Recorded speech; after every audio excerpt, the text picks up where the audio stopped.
Have you ever screamed at someone in your head so loudly that it actually exhausted you physically? We've all been there. You want to clap back. You want to beg them to understand. You want to explain your side of the story until your voice gives out. But what if I told you that by doing exactly that, you are handing them the weapon they used to destroy you? Welcome to INVICTUS X. Today, we are learning why the loudest sentence you can ever speak is saying absolutely nothing. Here is the raw truth that nobody likes to admit. Betrayal expects noise. When someone crosses you, whether it's a toxic partner, a backstabbing coworker, or a manipulative family member, they have a script in their head. They expect you to rage. They expect you to chase them for closure. They are banking on your chaos because your chaos confirms that they are the main character in your life. But what happens when you flip the script? What happens when they push the button that used to make you explode and the only thing they get back is silence? It's terrifying. For them, not for you. In the next few minutes, we aren't just going to talk about being quiet. We are going to deconstruct the Stoic art of weaponized silence. This isn't about passivity, it's about strategy.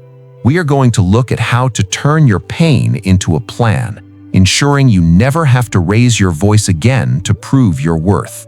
As the Stoic philosopher Epictetus said, we have power over our thoughts, not outside events. But let's take that a step further. When you control your tongue, you control the entire game. Let's break down the mechanics of this. Why does silence work so effectively against toxic people? We call this the vacuum law. Imagine a fire. What does it need to survive? Oxygen. Manipulators and narcissists are fires. They feed on the oxygen of your reaction. Every time you type out that long paragraph defending yourself, every time you cry in front of them, every time you scream, "How could you do this?" you are feeding the fire. You are giving them supply. When you remove the fuel, the fire doesn't just get smaller, it panics, it starves. I want you to imagine a specific scenario. Let's talk about the executive. This is a story based on a real archetype we see constantly. Imagine a man, let's call him David, who built a company with a partner for 10 years. One morning, David finds out his partner has been embezzling funds and spreading rumors to the board to push David out. The script says David should sue immediately, scream in the boardroom, send angry emails to the staff, and cause a scene. That's what the partner expected. He was ready for a fight. He had his lawyers lined up for the noise. But David did something else. He packed his box, he deleted his personal access codes, and he walked out the front door without saying a single word to his partner. No confrontation, no "how could you," just gone. 6 months later, the company collapsed. Why? Because the partner wasn't a builder, he was a leech. Without David there to do the work, and more importantly, without David there to be the villain to blame for the partner's incompetence, the partner had to face the reality of his own inadequacy. David's silence wasn't an absence, it was a mirror. By removing himself from the equation, David forced the partner to look at the only person left in the room, himself. This brings us to a critical realization about human psychology. Silence acts as a mirror of truth. When you argue with a liar, you give them a platform to perform. They can twist your words, gaslight you about your tone, or claim you're being crazy. But you cannot gaslight silence. You cannot argue with a void. Consider the daughter of a narcissistic parent. For years, she tried to explain her feelings. "Mom, it hurts when you say that. Dad, please listen to me." And for years, her vulnerability was weaponized against her. She was told she was too sensitive. Then she discovered the power of the refusal. She stopped explaining. She stopped visiting out of guilt. She didn't announce her departure with a dramatic letter. She just stopped watering the weeds. She left with grace, not anger. And here is the fascinating part. The parent eventually spiraled. They tried to provoke her, sending angry texts, then sad texts, then angry ones again. They were throwing hooks into the water, but the fish was gone. The silence revealed the truth. The conflict was never about the daughter's behavior. It was about the parent's need for control. When the control was lost, the parent was left alone with their own misery. As Marcus Aurelius reminded us, the best revenge is to be unlike him who performed the injury. If they are chaotic, you must be still. If they are loud, you must be silent.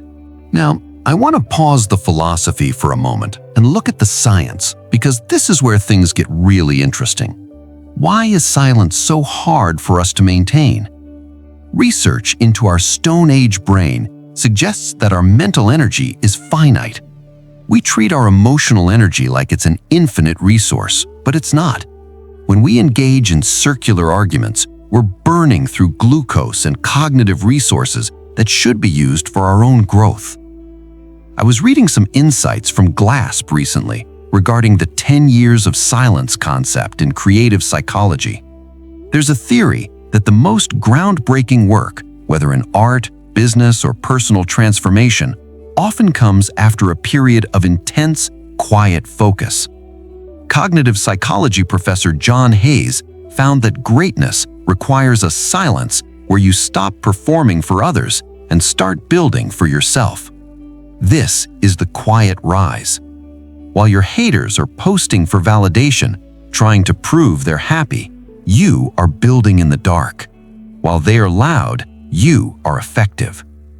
Think about the modern attention economy.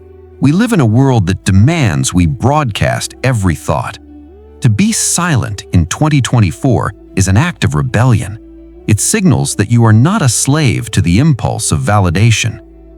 When you cut off contact with a toxic ex and they see nothing, no sad quotes on your story, no revenge posts, just a complete blackout, their imagination becomes their worst enemy.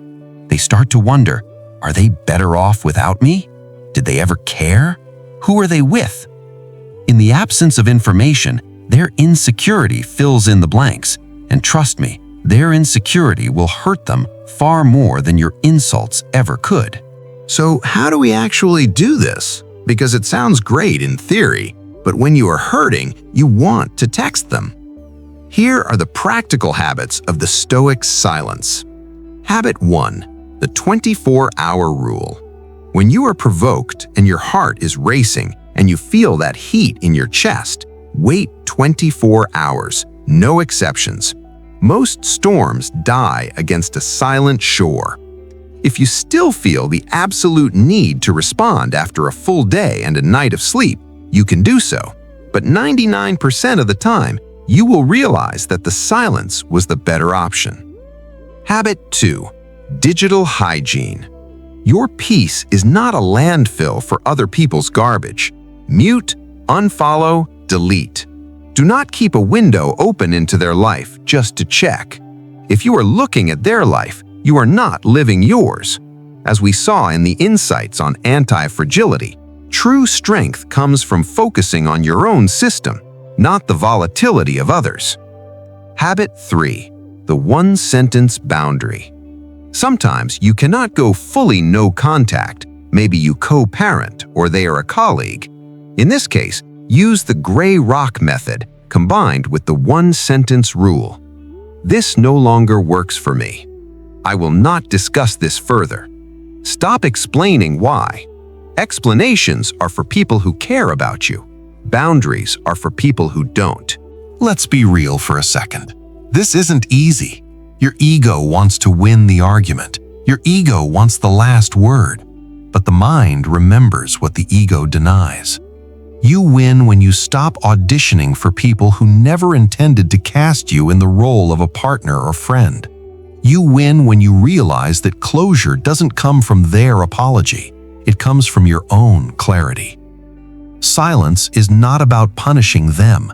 It is about protecting you. It is the refusal to engage in a battle where the only prize is more pain. If you are wondering if they feel your absence, yes, they do.